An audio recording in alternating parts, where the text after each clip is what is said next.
తెలంగాణకు అన్యాయం జరుగుతూనే వచ్చింది. ఈసారైనా తెలంగాణకు రావాల్సిన నిధులను విడుదల చేస్తూ మరి ఒక కంట్లో అన్నం ఒక కంట్లో సున్నం పెట్టకుండా తెలంగాణకు కేటాయించాల్సిన బడ్జెట్ను కేటాయించాలని తెలంగాణ ప్రజలు కోరుకుంటున్నారు. తెలంగాణ రాష్ట్ర ప్రభుత్వం కోరుకుంటుంది. ఈసారైనా తెలంగాణకు మొండి చెయ్యి చూపకుండా తెలంగాణకు రావాల్సిన నిధుల్ని రిలీజ్ చేస్తారో లేదో మనందరం కూడా వేచి చూడాల్సిన పరిస్థితి. మరి 12 లక్షల కోట్ల వరకు ఉండనున్న బడ్జెట్ ఈ సమావేశంలో పలు కీలక నిర్ణయాలైతే తీసుకోనున్నారు. 9వసారి దేశ ఆర్థిక బడ్జెట్ ప్రవేశపెట్టి రికార్డు సృష్టించబోతున్నారు మన తెలుగింటి కోడలు. 12 లక్షల కోట్ల వరకు ఉండనున్న బడ్జెట్ ఈ సమావేశంలోనే పలు కీలక బిల్లులకు ఆమోదం తెలిపే అవకాశం ఉంది.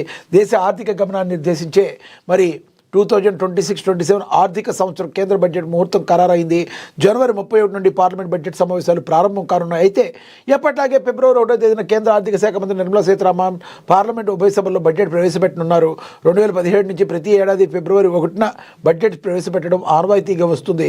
ఈసారి ఫిబ్రవరి 1న ఆదివారం వచ్చిన సంప్రదాయాన్ని కొనసాగించేలా ఆదివారం కూడా సభను నిర్వహించబోతున్నారు.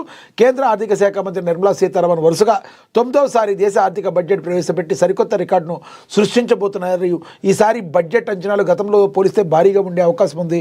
ముఖ్యంగా మూలధన వ్యయం సుమారుగా 11 నుండి 12 లక్షల కోట్ల వరకు ఉంటుందని నిపుణులు అయితే అంచనా వేస్తున్నారు. మరి పోర్టుల అభివృద్ధికి సింహభాగం నిధులు కేటాయించే ఛాన్స్ ఉంది. ప్రతిసారి బడ్జెట్ సమావేశాల్లో రాష్ట్రపతి ప్రసంగంతో ప్రారంభమవుతూ ఈ సంప్రదాయాలన్నీ ఎన్నో ఏళ్ల నుంచి కొనసాగుతున్నాయి. ఈసారి కూడా అదే పాటించున్నారు. రాష్ట్రపతి ప్రసంగంలో కేంద్ర ప్రభుత్వం సాధించిన విజయాలు, ప్రవేశపెట్టిన పథకాలు, జరిగిన అభివృద్ధి, రాబోయే రోజుల్లో ప్రవేశపెట్టబోయే పథకాల గురించి మరి ఫిబ్రవరి 1న నిర్మలా సీతారామన్ ఉదయం 11 గంటలకు పార్లమెంట్ బడ్జెట్ ప్రసంగం మొదలు పెడతారు.